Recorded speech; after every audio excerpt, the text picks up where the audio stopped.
Cumprimento a todos os meus irmãos com a paz de Jesus. Seja bem-vindo ao estudo da lição número 13, o descanso supremo. Antes de começar, vamos orar. Pai querido que estás nos céus, na tua presença estamos buscando a tua graça mais uma vez. Dá-nos a tua bênção. Derrama sobre mim e os meus irmãos o Espírito Santo, que ao abrirmos a tua palavra, o Senhor nos fale ao coração, que o Senhor nos ensine o que o Senhor quer que aprendamos, que o Senhor transforme a nossa vida, que o Senhor nos torne mais semelhantes a Jesus e acenda em nós a paixão pela breve volta de Jesus. Pois é em nome de Jesus que pedimos. Amém. O descanso supremo. Vivemos de esperança. A esperança é o oxigênio da nossa vida. Reconhecemos a existência do mal, mas sabemos também da vitória do bem. O mal tem um nome, Satanás. O bem tem um nome, Jesus Cristo. E nós conhecemos muito bem a história sempre vitoriosa de Jesus Cristo, que venceu a Satanás no céu, que venceu a Satanás no deserto da tentação, que venceu a Satanás no Getsêmane, venceu a Satanás na cruz do Calvário, venceu a Satanás na manhã da ressurreição, deixando o túmulo vazio, a sepultura aberta. Ele subiu ao céu, ele vai voltar. Esta bendita esperança da volta de Jesus, esta bendita esperança de um descanso supremo, junto com Jesus Cristo, um descanso eterno ao lado de Jesus Cristo. Queridos, não existe uma esperança maior do que esta. É essa esperança que acende em nós a chama, o desejo de realmente estarmos com Jesus Cristo, vivermos com o nosso Pai na eternidade. O verso áureo diz assim: mas, como está escrito, nem olhos viram, nem ouvidos ouviram, nem jamais penetrou em coração humano o que Deus tem preparado para aqueles que o amam. 1 Coríntios capítulo 2 e o verso 9. Vejam, o que Deus está preparando para você e para mim, queridos, é algo que vai além da imaginação humana, é inimaginável. O que João escreveu no Apocalipse é somente uma amostra de tudo que Deus está preparando, mas é infinitamente maior, é infinitamente mais bonito, é infinitamente mais gracioso o que Deus está preparando para aqueles que amam a Jesus Cristo. Você já se sentiu no meio de uma grande batalha? Uma luta entre o bem e o mal? Quem já não sentiu isso? Mesmo os ateus e incrédulos, eles reconhecem que existe o mal e existe o bem, porque o bem trabalha através das pessoas e você sabe quando está fazendo o bem. E o mal também trabalha através das pessoas. As pessoas estão conscientes quando estão planejando os assaltos, os sequestros. Queridos, as pessoas estão conscientes quando estão planejando o mal para alguém. Existe o bem e existe o mal. Nós estamos nesta guerra entre Cristo e Satanás. Esta guerra que começou no céu, lá em Apocalipse capítulo 12, verso 7, esta guerra foi transferida para o planeta Terra. Adão e Eva pecaram e Satanás teve domínio sobre o planeta Terra, porque Adão se submeteu a Satanás quando ele pecou. Mas Jesus Cristo reconquistou o domínio desta terra, morrendo por você e por mim, sem pecado, morreu pelos nossos pecados, ressuscitou, subiu ao céu. Ele é o nosso representante lá nos concílios do céu. Ele vai voltar, ele vai arrebatar a sua igreja, ele vai nos dar 1000 anos no céu e depois vai nos dar a eternidade na nova terra, recriando-a, tornando-a um paraíso.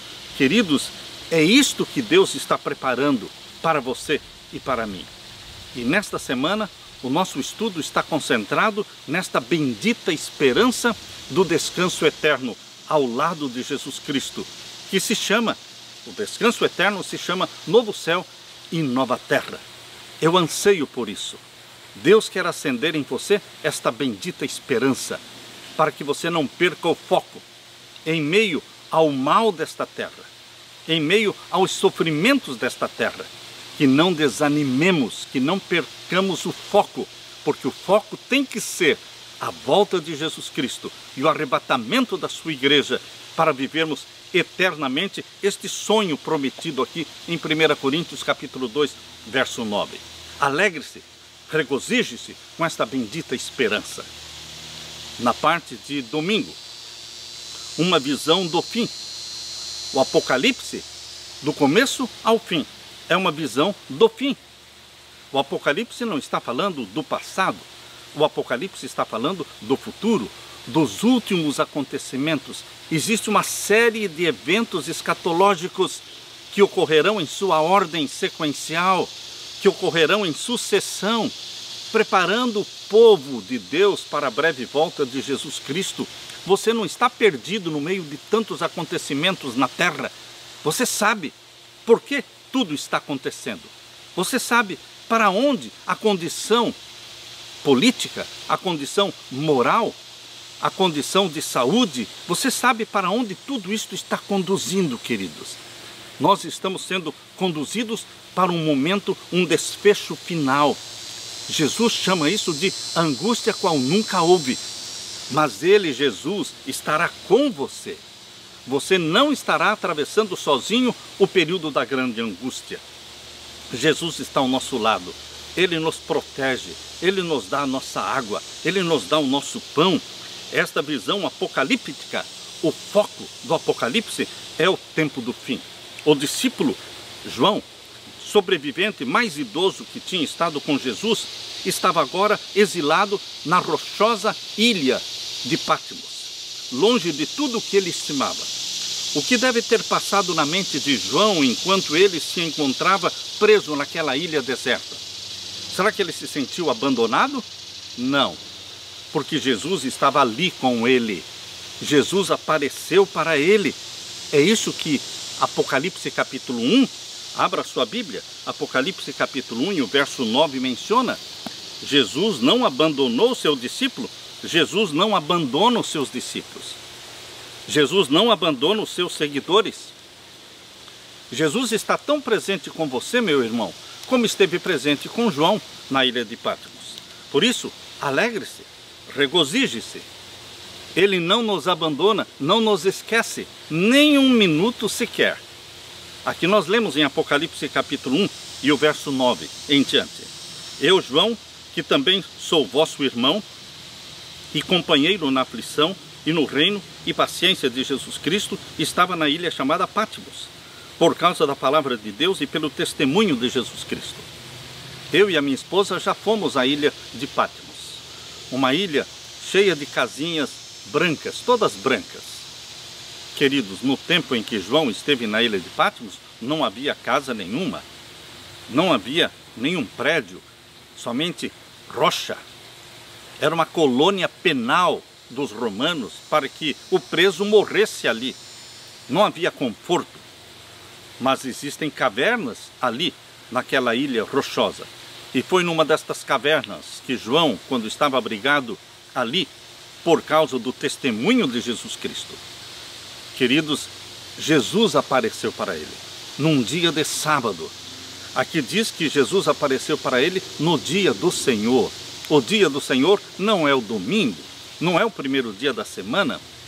Se você quer saber qual é o dia do Senhor, você vai à Bíblia. Em Isaías capítulo 58, verso 13, diz que o dia do Senhor é o sábado. Se chamares ao sábado santo dia do Senhor, digno de honra, e o honrares, é o que está em Isaías 58, verso 13. O santo dia do Senhor é o sábado, sempre foi o sábado. E foi num dia de sábado que Jesus deu esta visão para João. Está aqui no capítulo 1 de Apocalipse e o verso 10. Eu fui arrebatado em espírito no dia do Senhor. Oh, que linda visita, que conforto ter a presença de Jesus ali na ilha de Patmos. E ouvi detrás de mim uma grande voz como de trombeta. Era a própria voz de Jesus Cristo. E aqui diz o verso 11, que dizia: o que vês, escreve-o num livro. Por isso você pode ler o Apocalipse, porque a ordem de Jesus para João foi: escreva o que eu estou falando para você. Escreva num livro e envie para as 7 igrejas que estão na Ásia. A Ásia Menor, daquele tempo, hoje é a Turquia. Com a minha esposa, também eu pude visitar as 7 igrejas do Apocalipse. Fomos de cidade em cidade. A maioria delas, hoje, somente ruína.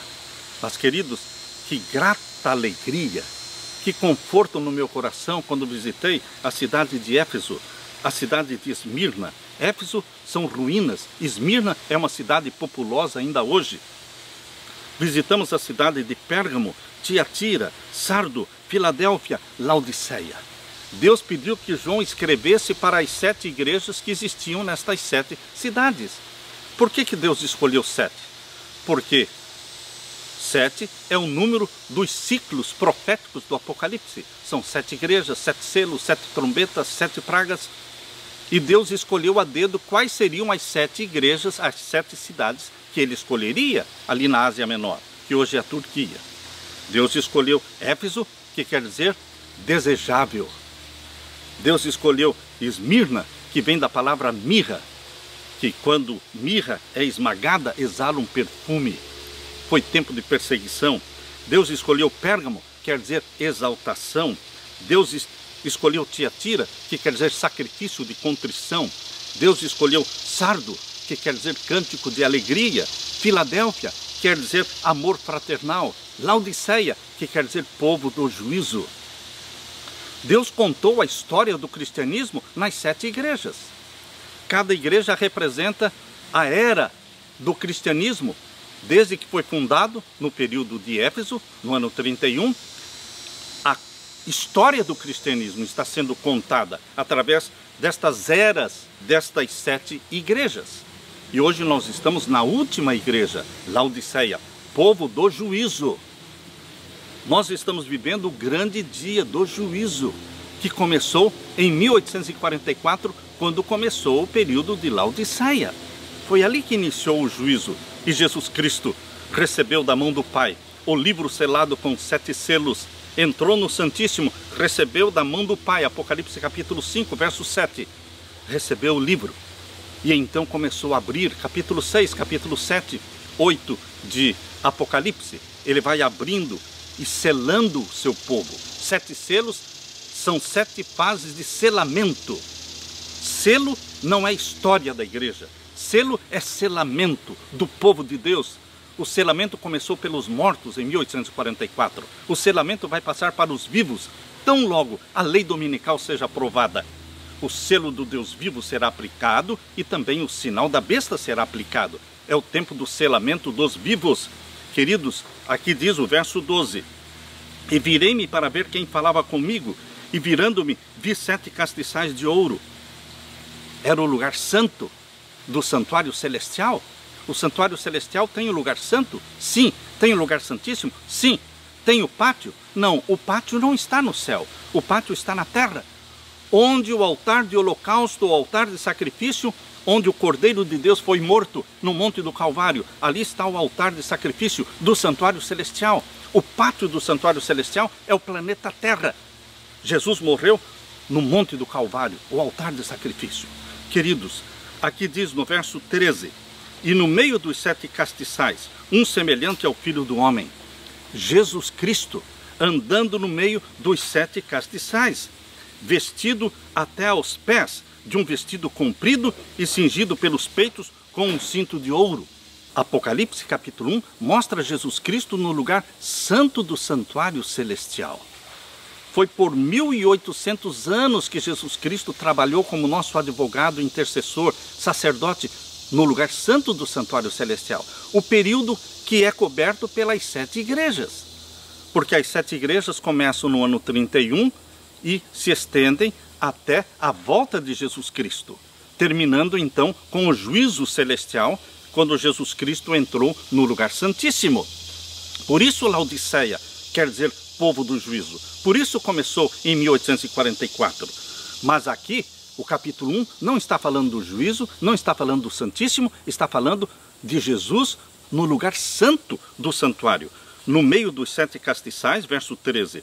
Um semelhante ao Filho do Homem, vestido até aos pés de um vestido comprido e cingido pelos peitos com um cinto de ouro, e a sua cabeça e cabelos eram brancos como lã branca, como a neve, e os seus olhos como chama de fogo, e os seus pés semelhantes a latão reluzente, como se tivessem sido refinados numa fornalha, e a sua voz como voz de muitas águas. E ele tinha na sua destra 7 estrelas, e da sua boca saía uma espada aguda de 2 fios, e o seu rosto era como o sol, quando na sua força resplandece. E eu, quando o vi, caí aos seus pés como morto, e ele pôs sobre mim a sua destra, sua mão direita, dizendo-me: não temas, eu sou o primeiro e o último, e o que vivo e fui morto, mas eis aqui estou vivo para todo sempre. Amém. E tenho as chaves da morte e do inferno. Inferno aqui significa sepultura. Eu tenho a chave da morte e a chave da sepultura, porque eu ressuscito as pessoas, eu sou Deus. E aqui diz o verso 19: escreve as coisas que tens visto, e as que são, e as que depois destas hão de acontecer. Quando Jesus deu a visão para João, deixou claro: eu não vim aqui, João, falar do passado. João, eu não vim aqui falar do Egito, da Assíria, ou de Babilônia, ou de Medopérsia, ou da Grécia. Não. Eu vou falar para você as coisas que são, ou seja, no período de Roma, quando João vivia. O tempo cronológico do Apocalipse é do tempo de João, do poder reinante que é Roma, dali para frente. É isso que Jesus está falando. Escreve as coisas que tens visto, e as que são, e as que depois destas hão de acontecer. É de João, é do Império Romano para frente. Não podemos voltar para o Egito, não podemos voltar para a Síria, não podemos voltar para a Babilônia, Medopérsia ou Grécia. É de Roma para frente. Você entende isso? É isso que Jesus está falando. E o verso 20. O mistério das 7 estrelas, que viste na minha destra, e dos 7 castiçais de ouro. As 7 estrelas, que estão na mão direita de Jesus, são os anjos das 7 igrejas. E os 7 castiçais que viste são as 7 igrejas. Uma visão clara para os nossos dias, meu querido irmão. Os versos seguintes são visões do futuro do mundo. Um incrível panorama da história foi retratado diante de João. Basicamente, o que para nós é a história da igreja, mas para João era o futuro da igreja.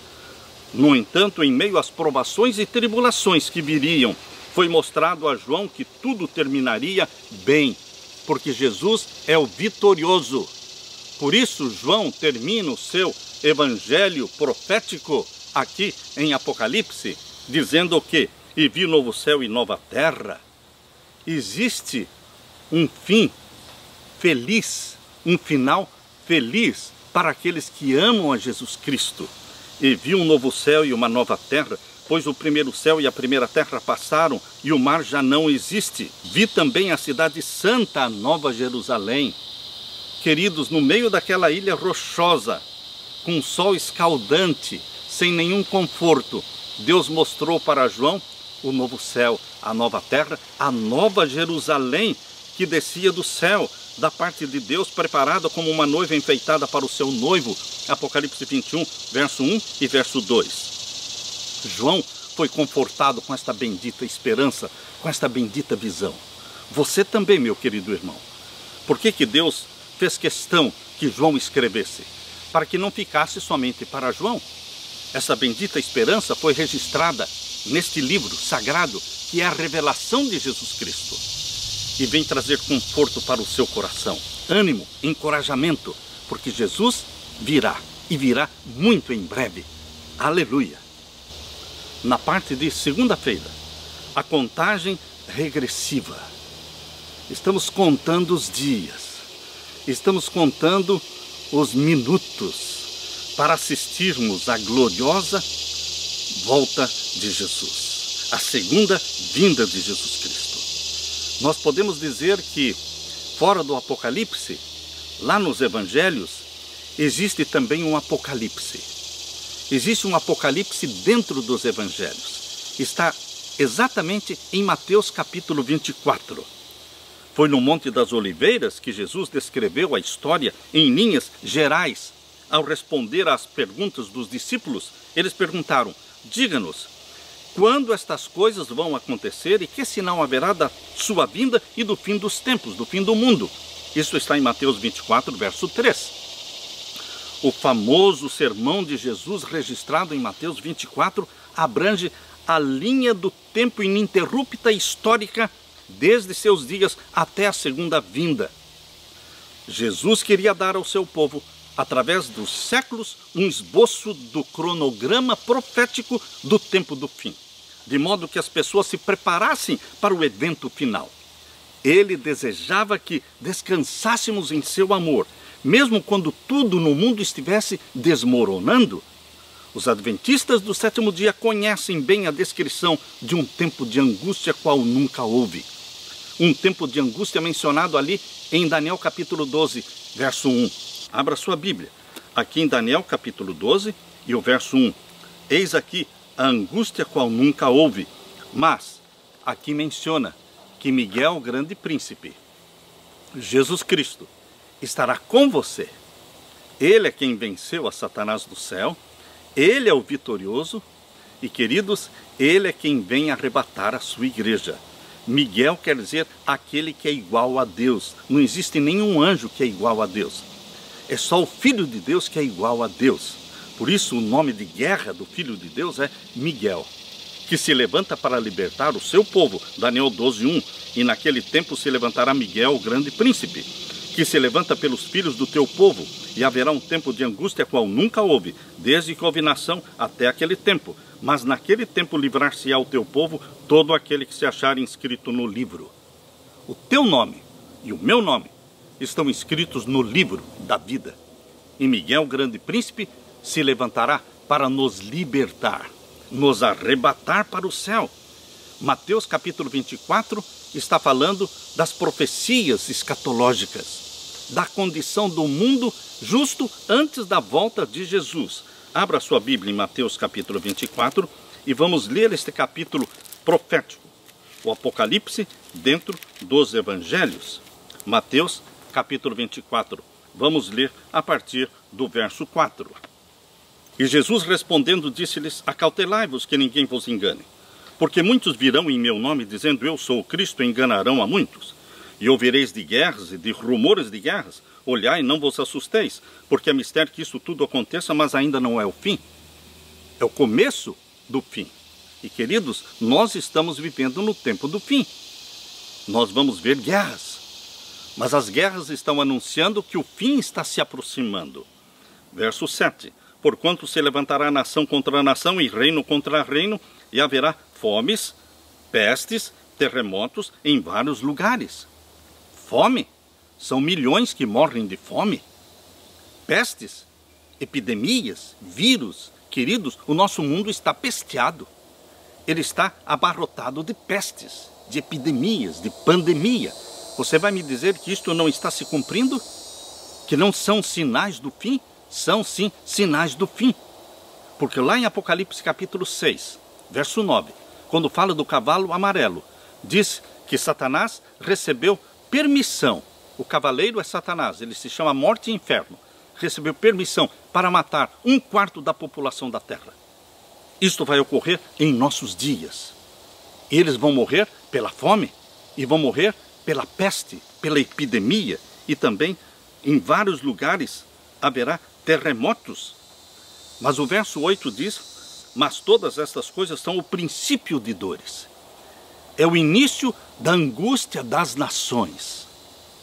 Porque a angústia qual nunca houve, que o povo de Deus vai passar, começa após a aprovação da lei dominical, que está muito próxima de ser aprovada. Hoje nós estamos vivendo a angústia das nações.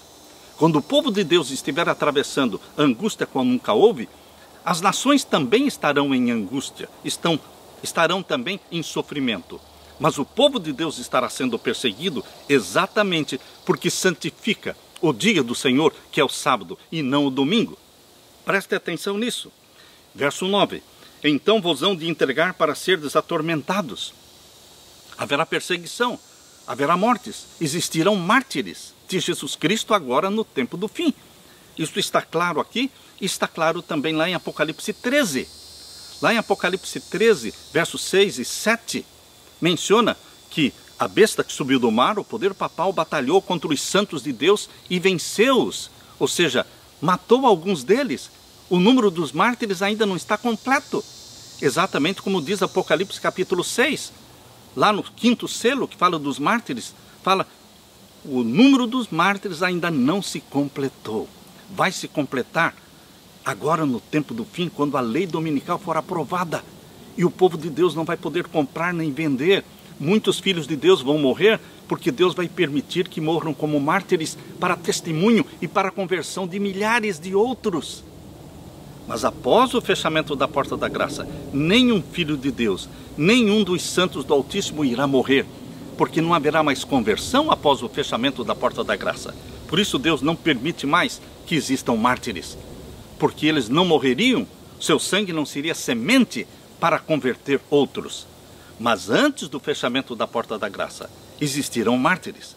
E é isso que está falando aqui em Mateus 24, verso 9. Então vos hão de entregar para serdes atormentados e matar-vos-ão. Jesus não engana, Jesus não enrola ninguém, Jesus não ilude as pessoas, Jesus não mente, Jesus é claro, ele é transparente e objetivo, mas ele é amigo, ele está com você, ele não abandona você. Mas ele diz: muitos serão mortos, matar-vos-ão, e sereis odiados de todas as gentes por causa do meu nome. Ódio ao nome de Jesus. Ali no Afeganistão, ódio ao nome de Jesus. Eles matam pessoas que têm aplicativos da Bíblia. Ódio ao nome de Jesus nas escolas públicas. Ódio ao nome de Jesus. Este ódio está generalizado no mundo. O nome que nós amamos, Satanás odeia. Nesse tempo, muitos se escandalizarão e trair-se-ão uns aos outros, diz aqui. Trair-se-ão uns aos outros. É irmão traindo irmão, pai traindo filho, filho traindo pai. Famílias divididas, igrejas divididas. Trair-se-ão uns aos outros e uns aos outros se aborrecerão. Verso 11. E surgirão muitos falsos profetas e enganarão a muitos. Se existirão muitos falsos profetas, queridos, é porque também existem verdadeiros profetas de Deus. Se não existissem verdadeiros profetas de Deus, não faria sentido Jesus ter advertido contra os falsos profetas. Existem os profetas verdadeiros de Deus. E você pode me perguntar: quem são eles, pastor Samuel Ramos? São os 144 mil. Eles são profetas verdadeiros de Deus para o tempo do fim, porque eles ousam pregar o Apocalipse, as 3 mensagens angélicas. Eles não se intimidam. E aqui diz o verso 12: e por se multiplicar a iniquidade, por se multiplicar o pecado, o amor de muitos esfriará. Pessoas deixarão de amar. Pessoas sabem odiar, mas não sabem amar, se sacrificar pelo outro. Isso está acabando. Mas Deus tem no coração do seu remanescente este amor que não esfria. E o verso 13: mas aquele que perseverar até o fim será salvo. Não é começar a carreira cristã animado, é continuar animado até o fim. Não é começar correndo bastante, mas é perseverar nesta maratona para o céu até o fim, porque aquele que perseverar até o fim é que será salvo. Nós temos que acabar bem. Você pode até começar mal, você pode até começar a maratona cristã em direção ao céu, caindo, se atrasando, se machucando. Queridos, não é como você começa a maratona cristã, mas é como você termina, que fará de você um vitorioso. Se você chega em primeiro lugar, ou se você chega em 100º lugar, não importa, você chegou, e o que chega é aclamado como vitorioso em Jesus Cristo e receberá a coroa de ouro das mãos de Jesus. Portanto, meu irmão, não desanime, porque é aquele que perseverar até o fim é que será salvo. E o verso 14: e este evangelho do reino será pregado em todo o mundo. Como? Só em palavras? Não, em testemunho. É o testemunho da sua vida. São as suas ações que pregam. São os seus negócios que pregam. É a sua vida, o seu estilo de vida que prega. porque o evangelho será pregado em todo o mundo em testemunho. E você é uma testemunha de Jesus Cristo, batizado pelo Espírito Santo, a todas as gentes. E então virá o fim.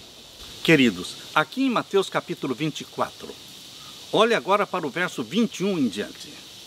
Veja se estes versos 21 em diante não estão falando de você, de mim, do nosso tempo. Não coloque estes versos para a Idade Média.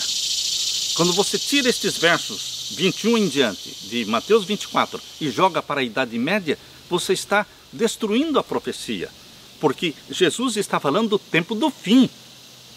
O tempo do fim começou em 1798, então é de 1798 para cá, não é para a Idade Média.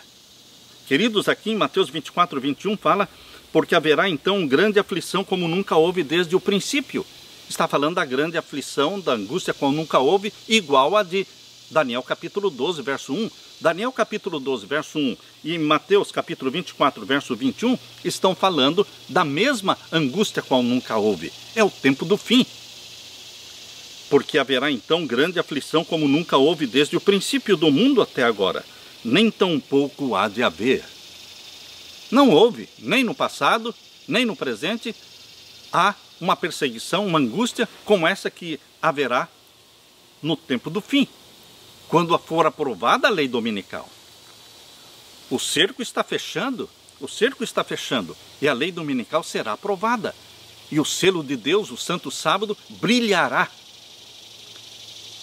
em oposição ao sinal da besta, que é o primeiro dia da semana.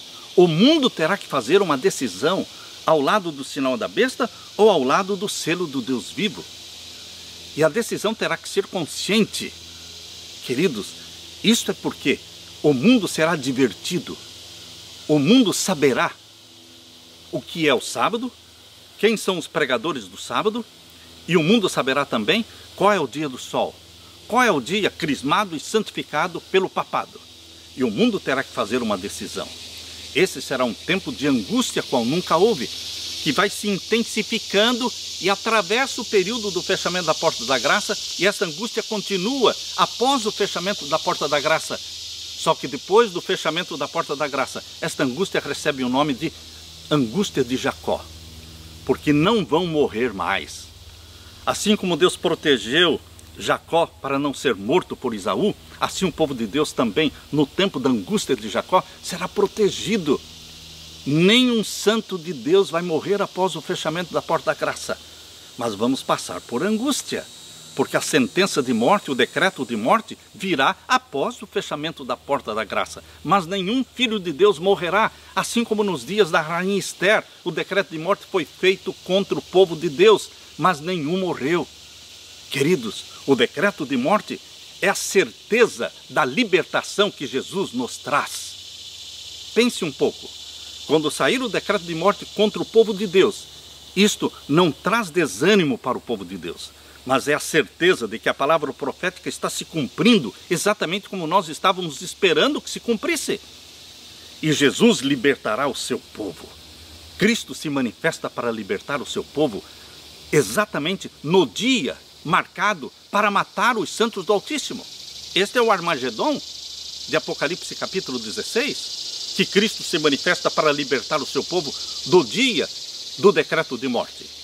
Nenhum morrerá, porque Jesus arrebata a sua igreja para o céu.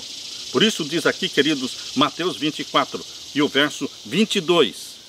E se aqueles dias não fossem abreviados, nenhuma carne se salvaria, mas por causa dos escolhidos serão abreviados aqueles dias. Não está falando dos dias da Idade Média? A perseguição da Idade Média foram de 1260 anos, mas, queridos, a perseguição no tempo do fim será abreviado. O tempo profético de 1260 anos será abreviado para 1260 dias. 3 anos e meio, 3 aninhos e meio. Isto é um período curto de tempo de perseguição no tempo do fim. E a perseguição não será tão intensa em todos os lugares. Mais intensa num lugar, menos intensa em outro. Queridos, um evento mundial de 3 anos e meio de perseguição é um período curto de tempo. Deus abrevia o tempo por amor aos escolhidos. Estes são os 42 meses da supremacia papal do tempo do fim, conforme está em Apocalipse 13 e o verso 5.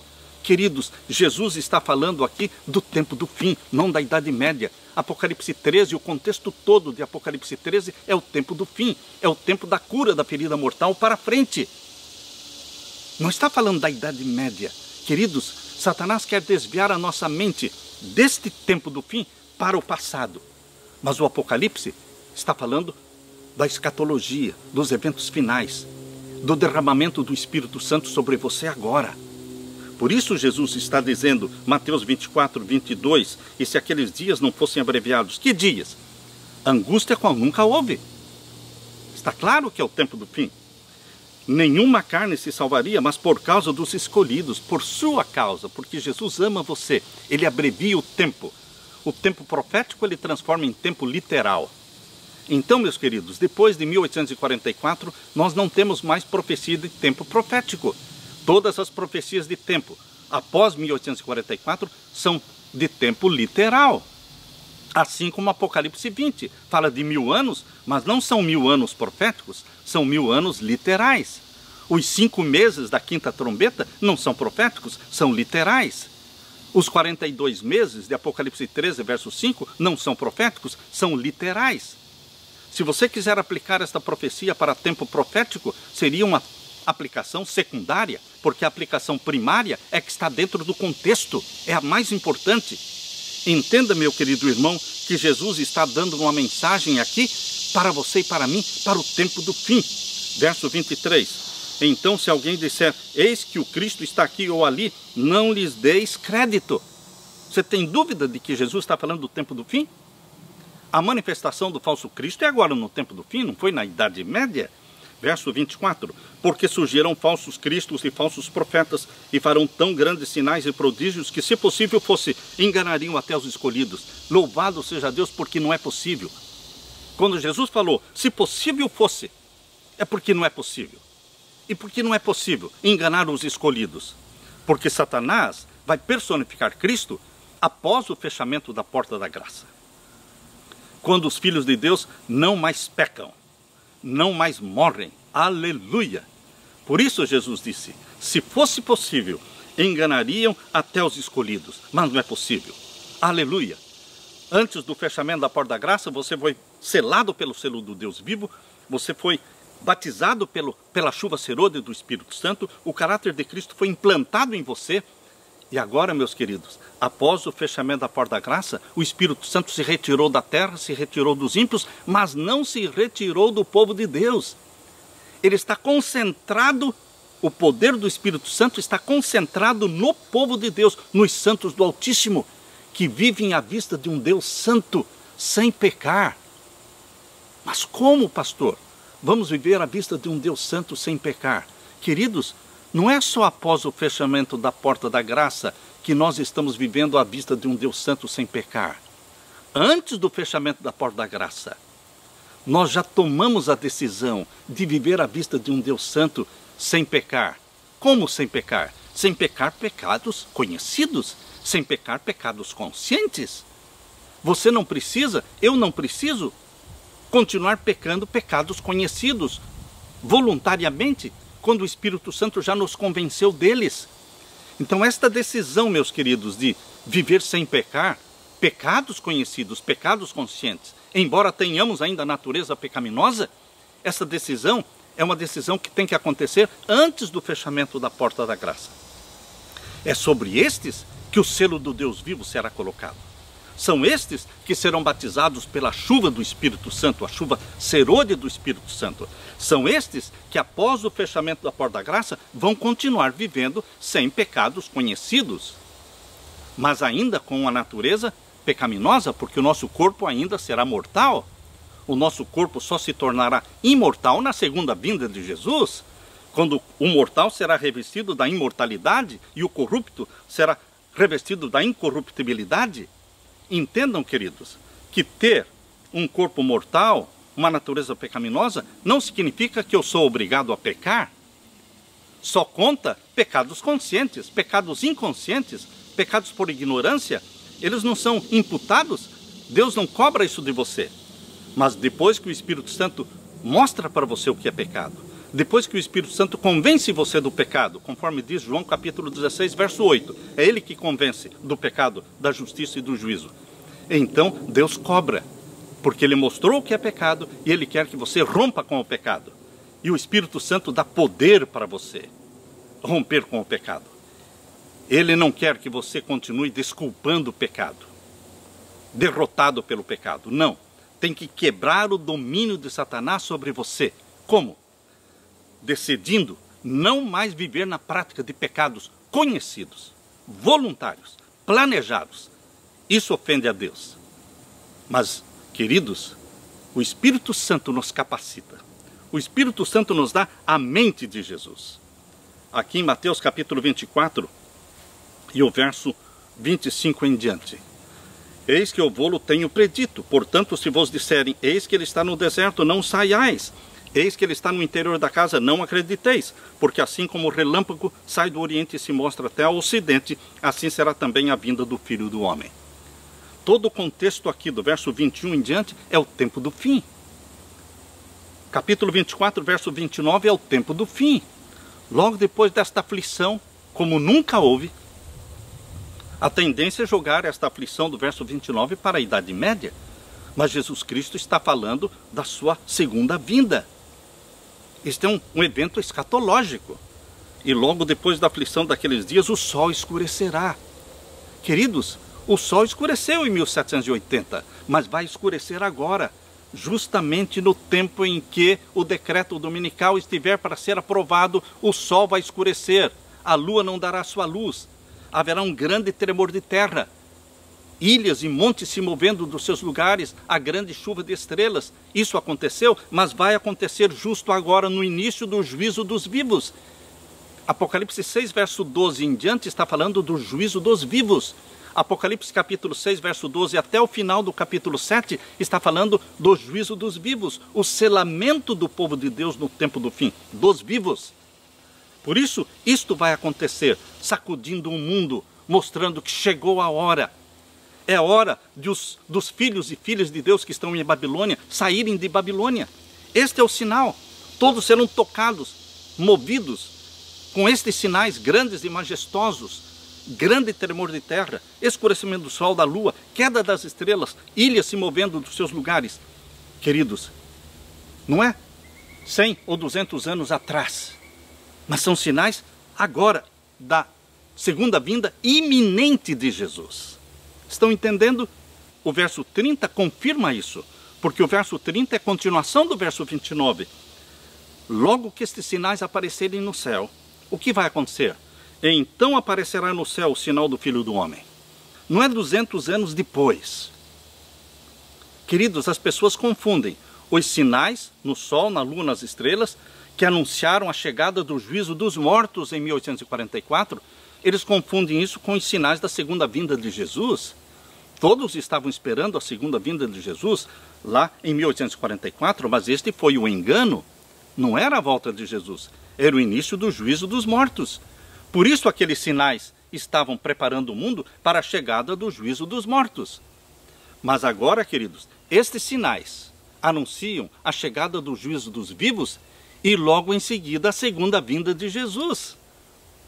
Aleluia, por esse esclarecimento que a Bíblia nos dá, é luz que Deus lança sobre nós. O verso 30 diz, então aparecerá no céu o sinal do Filho do Homem, e todas as tribos da terra se lamentarão, e verão o Filho do Homem vindo sobre as nuvens do céu com poder e grande glória.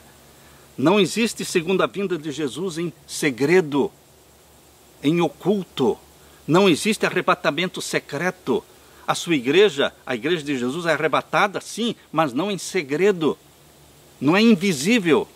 Todos os olhos verão, todas as tribos da terra se lamentarão e verão o Filho do Homem vindo sobre as nuvens do céu com poder e grande glória. E ele arrebata a sua igreja, diz o verso 31, e ele enviará os seus anjos com rijo clamor de trombeta, os quais ajuntarão os seus escolhidos desde os quatro ventos de uma outra extremidade dos céus. Por que ele recolhe todos os escolhidos? Para levá-los para o céu. Porque eles reinam com Jesus 1000 anos no céu. Os 1000 anos não é o reino milenial de Cristo na terra. É o reino milenial de Cristo no céu, com todos os seus santos. Nós vamos reinar e viver com Cristo 1000 anos no céu. Nós somos arrebatados no começo dos 1000 anos. Só no final dos 1000 anos é que Jesus vem com a cidade santa, a Nova Jerusalém.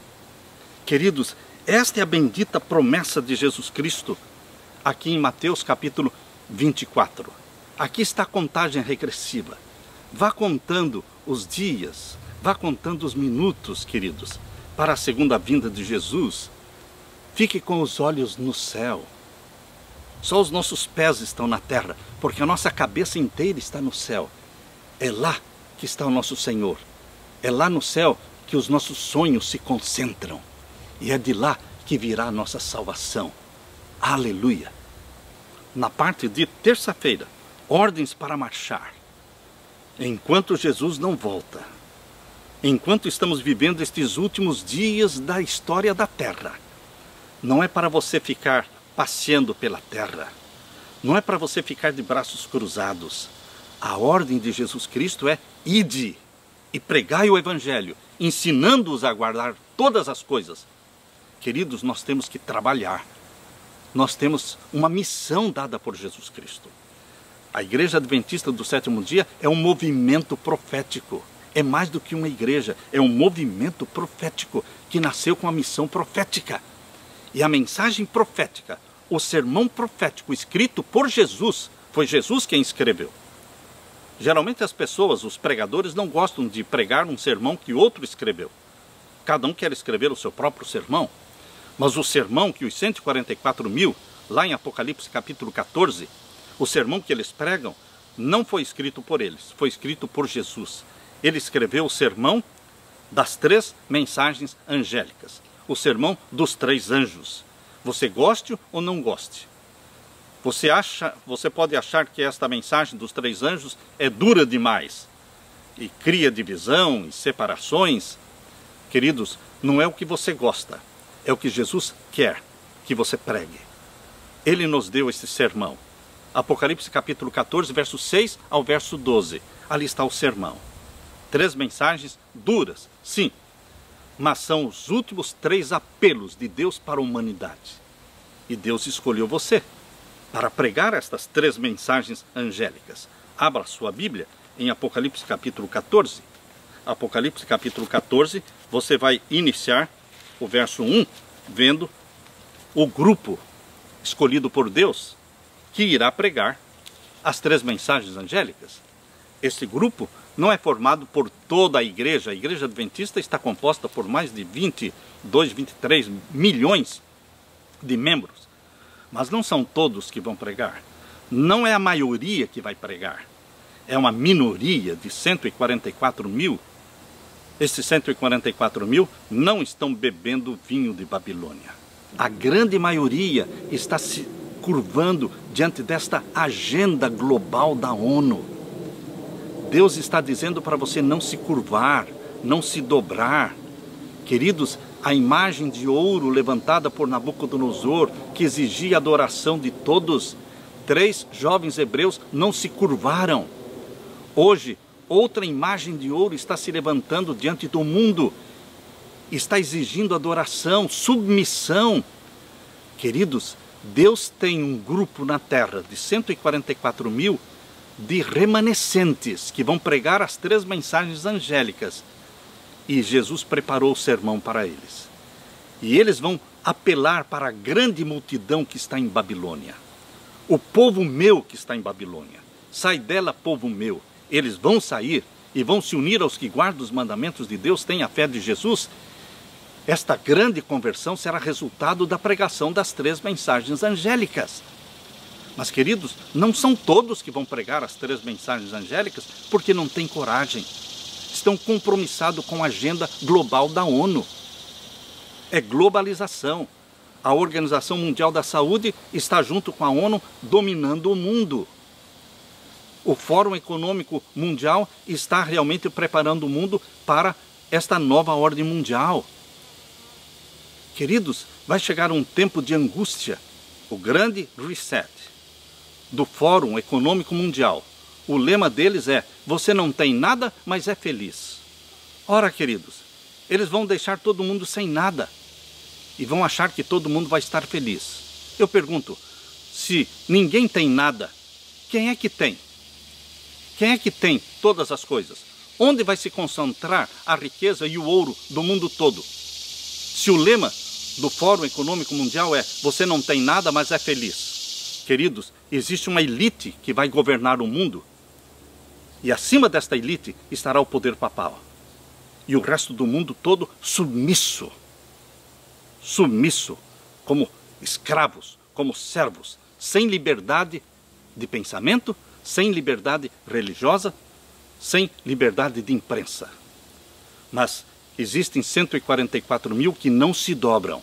Veja aqui no capítulo 14, verso 1, fala que olhei e eis que estava o Cordeiro sobre o monte de Sião e com ele 144 mil, que em suas testas tinham escrito o nome dele, o nome de Jesus e o nome do seu Pai. 144 mil, meu querido irmão, não é 145 e nem 200 mil. Os números na Bíblia são literais. 12 portas são 12 portas em Jerusalém, na Nova Jerusalém. E 4 anjos, que seguram os 4 ventos, são 4 anjos, não são 5. Queridos, o 7º dia é o 7º, não é o 8º. Os números para Deus, eles podem ter simbolismos, mas, queridos, são literais. 144 mil nunca serão milhões. São 144 mil. Não são a totalidade dos salvos, não. São só as primícias dos salvos. Porque a totalidade dos salvos vivos, a Bíblia diz que ninguém podia contar. Apocalipse 7, verso 9. O número deles ninguém podia contar.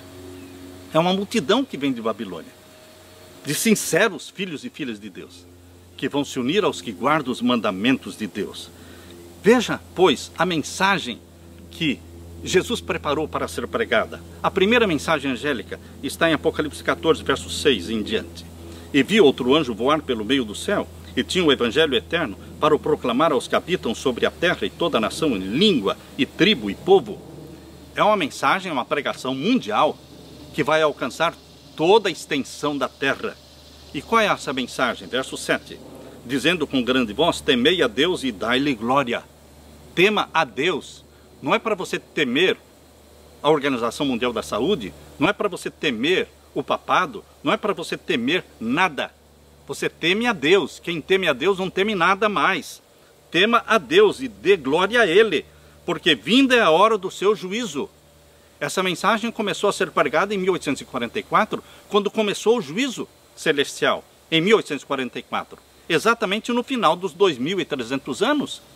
Os 2.300 anos de Daniel capítulo 8, verso 14, eles começaram em 457 a.C. e terminaram em 1844 depois de Cristo. E então começou a purificação do santuário celestial, Yom Kippur do santuário celestial, em 1844. Porém, esse juízo celestial começou pelos mortos. E Deus anuncia que vai passar para o caso dos vivos, no 6º selo. No 6º selo entra para o juízo dos vivos, mas não sem primeiro avisar. Deus avisa a chegada do juízo dos vivos com um grande tremor de terra, escurecimento do sol, lua em sangue, queda das estrelas, ilhas e montes se movendo dos seus lugares. E então todo mundo não será pego de surpresa no juízo dos vivos. Eles saberão que chegou a hora do juízo dos vivos e vai começar o selamento dos vivos. Queridos, por isso os 144 mil anunciam esta mensagem. Por isso haverá uma conversão como nunca houve antes, porque nós, em nossa pregação da chegada do juízo dos vivos, estaremos auxiliados por Deus, com o grande tremor de terra, escurecimento do sol, queda das estrelas. Queridos, tudo isso vai nos ajudar, vai impressionar o mundo, e o mundo vai querer saber o porquê, quais as causas de todas estas catástrofes que estão ocorrendo. E os 144 mil têm a resposta. Por isso milhões vão se converter em um dia. Esta é a mensagem. Chegou a hora do juízo. Nós não estamos mais falando chegou a hora do juízo dos mortos, porque já começou em 1844. A mensagem presente, a verdade presente agora, chegou a hora do juízo dos vivos. Estamos aguardando. Podem faltar dias, poucos dias, para que realmente comece o juízo dos vivos. Quando? Quando a lei dominical for aprovada. Então a contagem regressiva começa.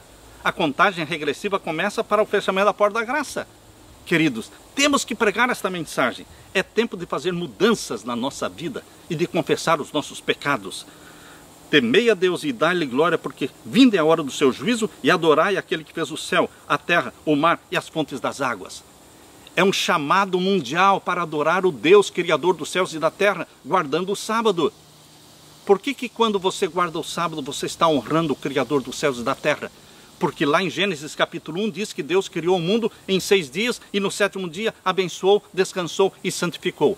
Cada vez que você santifica o 7º dia, o sábado, você está mostrando para o mundo quem é o Criador. Não é evolucionismo, é criacionismo. Deus nos criou. Viemos do jardim do Éden, não do jardim zoológico. Queridos, Deus tem aqui na terra um remanescente que está pregando esta mensagem, chamando a atenção do mundo para Deus como Criador, Criador do mundo, Criador do 7º dia como dia de descanso, Criador da família. Porque o 6º dia, Deus criou Adão e Eva e casou-os. É Deus que criou a família. A família vem do Éden antes do pecado. O sábado vem do Éden antes do pecado. E Satanás odeia a família criada por Deus no Éden e odeia o sábado criado por Deus no Éden. E o remanescente chama a atenção para a família, os valores da família, do homem e da mulher. E os valores do 7º dia como dia santo. Aqui está a primeira mensagem angélica. A segunda mensagem angélica, verso 8. E outro anjo seguiu dizendo, caiu, caiu, Babilônia. Babilônia é Roma. Você tem que entender Babilônia no Apocalipse como um código. Significa Roma. Caiu, caiu, Roma. O que mais? Aquela grande cidade. Queridos, assim como Babilônia no tempo que Nimrod construiu, no tempo de Nabucodonosor, que era o reino universal de Babilônia, naquele tempo Babilônia era uma grande cidade, mas Babilônia caiu. E quem substituiu Babilônia? Roma. Quem domina o mundo hoje? Roma. Então, no Apocalipse, Babilônia tem que ser entendido como Roma. Caiu, caiu, Babilônia. Caiu, caiu, Roma. A segunda mensagem angélica desmascara a Babilônia espiritual e mostra que é Roma e que o papado não está a serviço de Deus, está a serviço de Satanás. Quem deu o trono ao papado foi o próprio dragão, Satanás, que deu-lhe o trono, o poderio e a autoridade.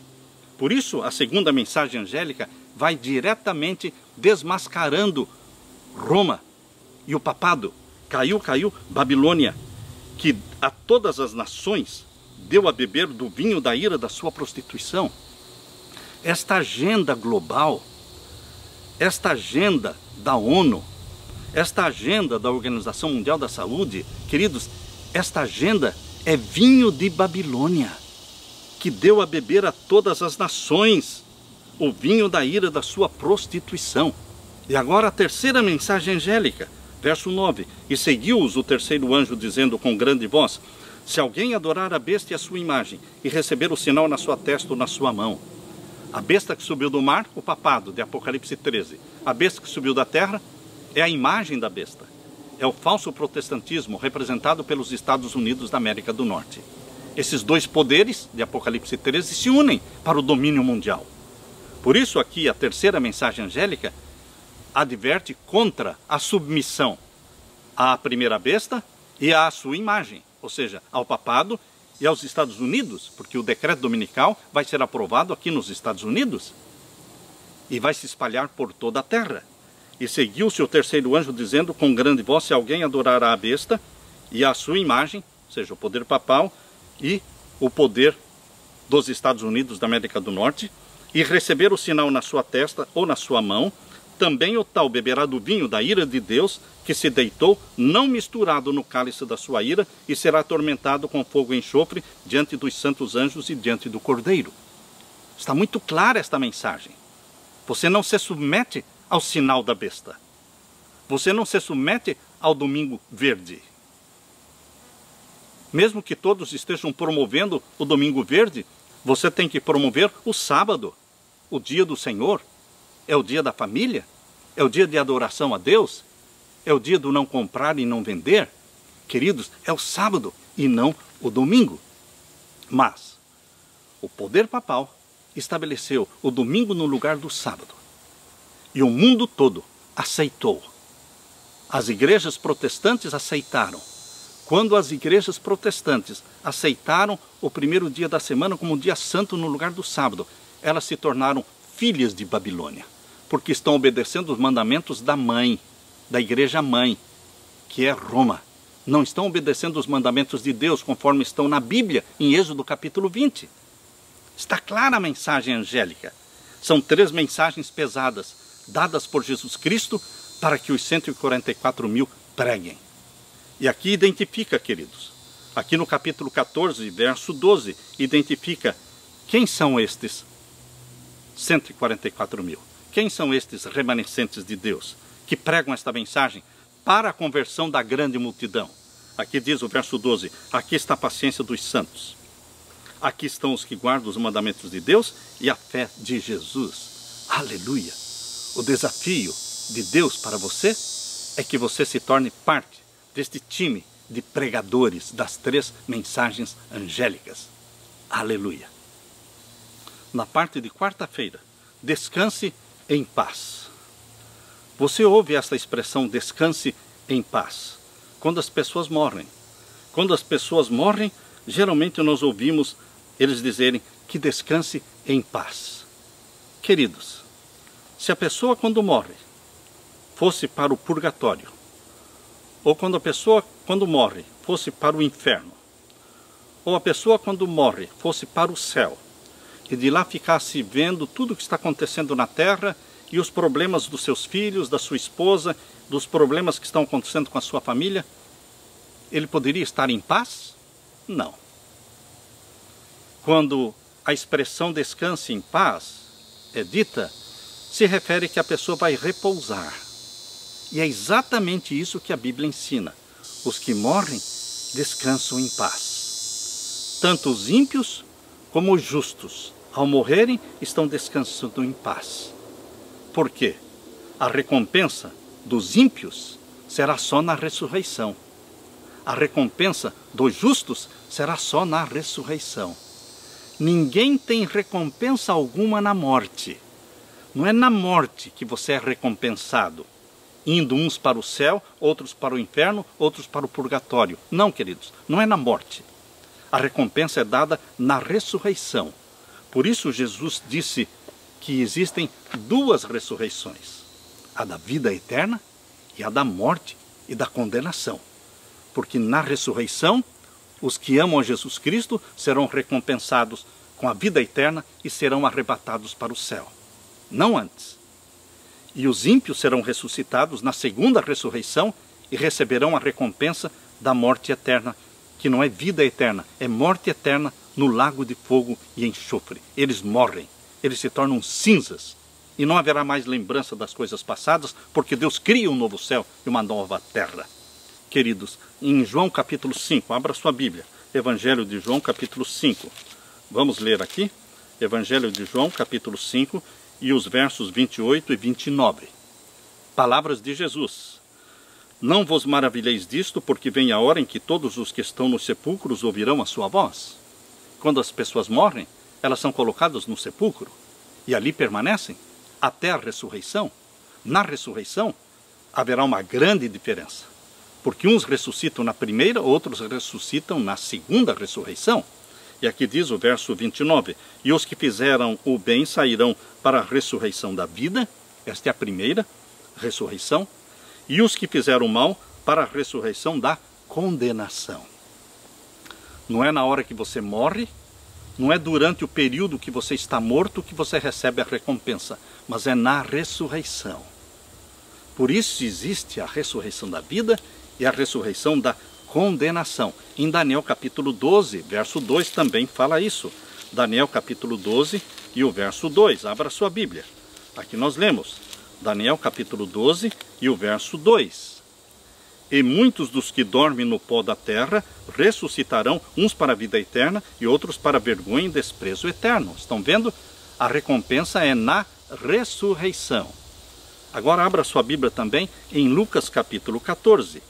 Lucas capítulo 14 menciona, deixa claro de que a recompensa será dada na ressurreição e não na morte. Não durante o tempo que você está morto, mas na ressurreição. Lucas capítulo 14.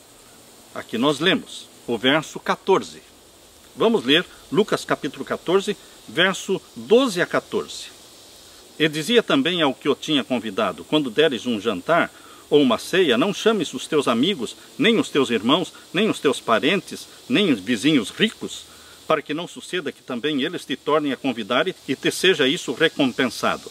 Mas quando fizeres um convite, chama os pobres, aleijados, mancos e cegos.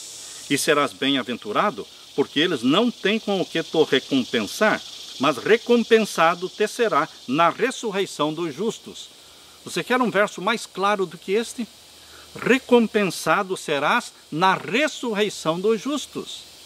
Você que fez o bem, você será recompensado na ressurreição dos justos. Não é na hora da morte que você vai para o céu. Não é durante o período que você está morto que você está sendo recompensado pelo bem que você fez. Será na ressurreição, a ressurreição para a vida eterna. E quando será a ressurreição para a vida eterna? Somente na segunda vinda de Jesus. Isto está claro na Bíblia. 1 Tessalonicenses capítulo 4.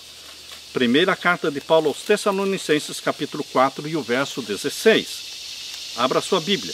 Primeira carta de Paulo aos Tessalonicenses capítulo 4 e o verso 16. Porque o mesmo Senhor descerá do céu com alarido e com voz de arcanjo e com a trombeta de Deus. E os que morreram em Cristo ressuscitarão primeiro. Claro na Bíblia, muito claro. Os que ressuscitam primeiro são os que morreram em Cristo e só ressuscitam na segunda vinda de Jesus, não antes e nem depois. E a segunda ressurreição? A segunda ressurreição, meus queridos, será no final dos 1000 anos. No começo dos 1000 anos, Jesus volta, ressuscita os salvos, arrebata a sua igreja para o céu. E eles reinam com Cristo 1000 anos no céu. Apocalipse capítulo 20. Apocalipse capítulo 20. Abra sua Bíblia. E vamos ler aqui, Apocalipse capítulo 20 e o verso 6. Assim diz: bem-aventurado os santos que têm parte na primeira ressurreição. Por que são bem-aventurados? Porque receberão a recompensa. Quando ressuscitam na primeira ressurreição, que será na segunda vinda de Jesus, no começo dos 1000 anos, eles são recompensados sendo arrebatados para o céu. Bem-aventurados e santos aqueles que têm parte na primeira ressurreição, sobre estes não tem poder a segunda morte. A segunda morte será a morte no lago de fogo e enxofre. O lago de fogo e enxofre será para os que participarem da segunda ressurreição, não os que participaram da primeira. Os que participaram da primeira reinarão com Cristo 1000 anos no céu. Bem-aventurado e santo aquele que tem parte na primeira ressurreição, sobre estes não tem poder a segunda morte, mas serão sacerdotes de Deus e de Cristo e reinarão com ele 1000 anos. Reinamos com Cristo 1000 anos no céu, mas a eternidade nossa não será no céu, será na terra. Por isso, no final dos 1000 anos, Apocalipse 21, verso 1 e 2, a nova Jerusalém desce do céu e todos os salvos descem com Jesus do céu no final dos 1000 anos. Então os ímpios ressuscitam, porque aqui em Apocalipse 20, verso 5, diz que o restante dos mortos. Quem são os restantes dos mortos? Os que não participaram da primeira ressurreição, certamente vão participar da segunda, mas será no final dos 1000 anos. Capítulo 20 de Apocalipse, verso 5. Mas os outros mortos não reviveram até que os 1000 anos se acabaram.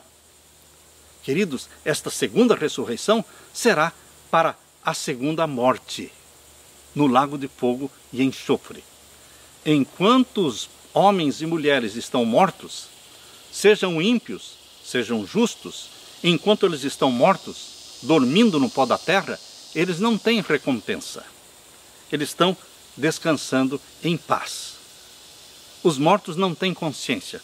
Os mortos não se alegram, os mortos não se entristecem, os mortos não sabem o que aconteceu com a sua própria família depois que eles morreram. Onde está escrito isso? Em Eclesiastes capítulo 9. Abra sua Bíblia. Eclesiastes capítulo 9. Vamos ver o verso 5 e o verso 6. Eclesiastes capítulo 9 e os versos 5 e 6. Aqui nós lemos: porque os vivos sabem que hão de morrer. É óbvio. Eu e você sabemos que a morte existe e que hoje ou amanhã nós podemos morrer, porque os vivos sabem que hão de morrer, mas os mortos Quanta coisa eles sabem? Olhem na Bíblia, leia aí comigo. Porque os vivos sabem que hão de morrer, mas os mortos não sabem coisa nenhuma. Quanta consciência, quanto conhecimento têm os mortos? Nenhum conhecimento, nenhuma consciência. Os mortos não sabem coisa nenhuma, nem tampouco eles têm jamais recompensa. É óbvio, morto não tem recompensa. Já lemos o verso em Lucas, capítulo 14, verso 14, que diz que os mortos terão a recompensa na ressurreição, enquanto mortos, ninguém tem recompensa.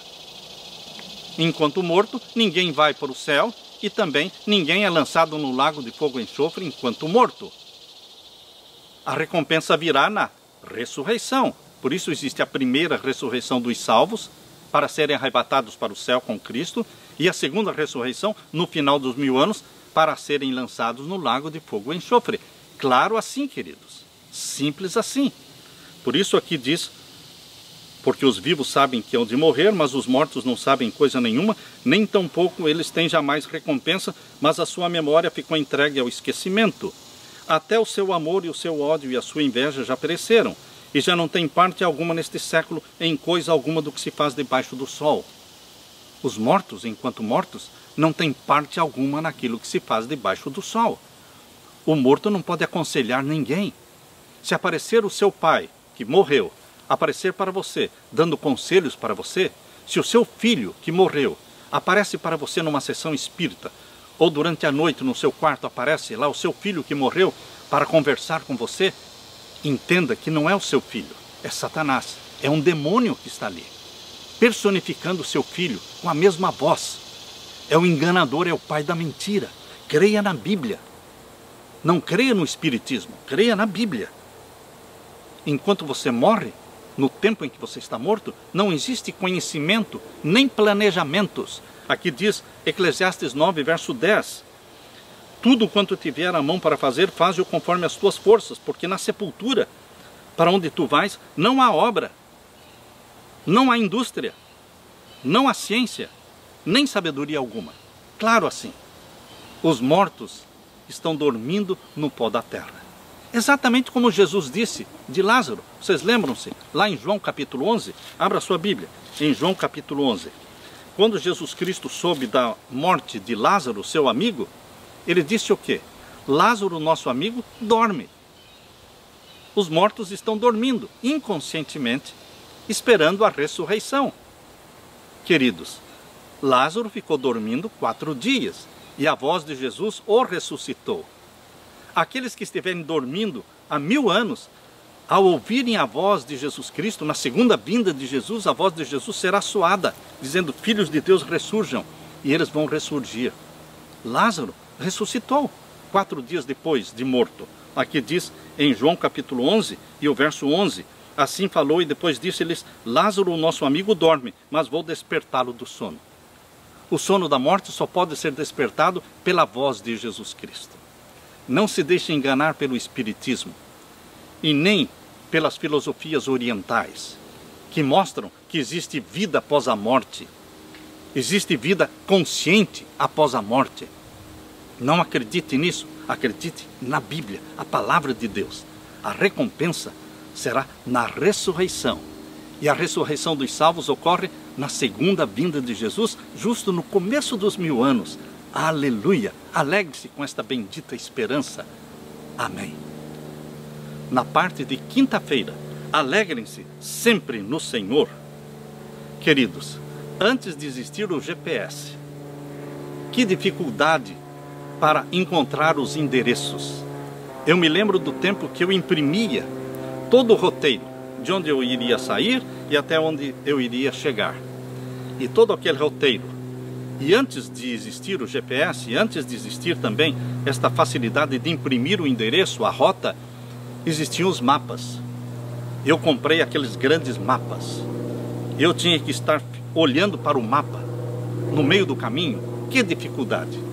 Mas hoje nós temos o GPS no próprio iPhone, no próprio smartphone. Hoje as pessoas enviam a sua localização. Ela diz, eu estou enviando para você a minha localização. E quando nós tocamos na localização, vem todo o endereço. Hoje ficou fácil para você encontrar os endereços. Hoje ficou fácil para você entrar numa cidade desconhecida e não se perder. Queridos, nós precisamos também de um GPS. E Deus nos deu o quê? A Bíblia. Nos deu o Apocalipse. Nos deu as profecias que nos mostram o caminho por onde nós vamos ter que passar. Os acontecimentos escatológicos. Tudo o que vai acontecer. Nós temos conhecimento destes acontecimentos. Nós sabemos se a segunda vinda de Jesus está distante ou está próxima. O que você e eu não sabemos é o dia, a hora e o ano. Mas nós conhecemos o tempo da segunda vinda de Jesus, porque Jesus nos deu os sinais. Como nós podemos obter paz e descanso neste mundo atormentado e doloroso? Como? Abra sua Bíblia em Filipenses capítulo 4 e vamos ler os versos 4 até o verso 6. Filipenses capítulo 4 e os versos 4 a 6. Aqui nós lemos: regozijai-vos sempre no Senhor. Outra vez digo, regozijai-vos.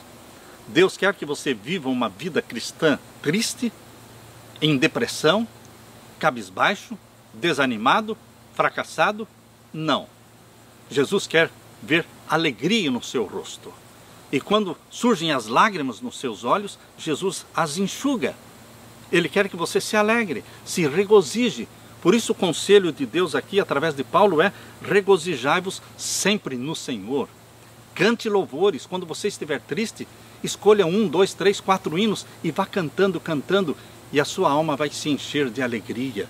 Regozije-se sempre no Senhor. Outra vez digo, regozijai-vos. Verso 5. Seja a vossa equidade notória a todos os homens. Perto está o Senhor. Perto está o Senhor daqueles que cantam hinos de louvor a Ele. Perto está o Senhor daqueles que clamam pelo sangue de Jesus Cristo. Perto está o Senhor. E aqui diz o verso 6. Não estejais inquietos por coisa alguma. Não se inquiete, não se afobe, não se perturbe. Não estejais inquietos por coisa alguma. Por nada. Antes as vossas petições, as vossas preces, sejam em tudo conhecidas diante de Deus pela oração e súplicas com ações de graças. Leve a Deus em oração todos os problemas, todas as angústias, tudo que tira a tua paz. Leve em oração a Jesus Cristo. Deposite aos pés de Jesus Cristo todo o seu tormento, toda a sua aflição, todo o seu sofrimento. Ele tem cuidado de você. O bom pastor, ele é um bom pastor. Ele cuida das suas ovelhas. E você, ovelhinha de Jesus Cristo. Você, ovelhinha de Jesus Cristo, é indefesa. A ovelha é o animal mais indefeso que existe. Você, ovelha de Jesus Cristo, precisa do bom pastor, que é Jesus. Porque é Ele que vai dar direção para você. É Ele que vai dar de comer para você, dar de beber para você. Por isso o Salmo do pastor, o Salmo 23, se tornou o mais conhecido, mais famoso, mais memorizado salmo da Bíblia. Porque é gostoso pensar em Jesus como meu pastor, que cuida de mim. Jesus tem cuidado de mim e da minha esposa. Eu senti Jesus de perto, especialmente quando nos aposentamos. Queridos, quando nos aposentamos, existiam preocupações, angústias, mas Jesus Cristo, o bom pastor, cuidou de nós, está cuidando de nós, cada dia. Por isso aqui diz, não estejais inquietos por coisa alguma, antes as vossas petições sejam em tudo. Não esconda nada, coloque tudo nas suas orações, em tudo conhecidas diante de Deus pela oração, pelas súplicas, mas também com muita ação de graça. Também agradeça e louve, e a paz de Deus virá sobre você. A paz de Jesus Cristo vem sobre aqueles que louvam, aqueles que cantam, aqueles que abrem o coração e contam tudo que angustia a sua alma. Aqueles que colocam aos pés de Jesus todos os problemas. Então se cumpre o que está no verso 7. E a paz de Deus, que excede todo o entendimento, guardará os vossos corações. É a paz de Deus que tranquiliza você e os vossos sentimentos em Cristo Jesus. Queridos, esta é uma mensagem que Jesus Cristo está dando para você hoje.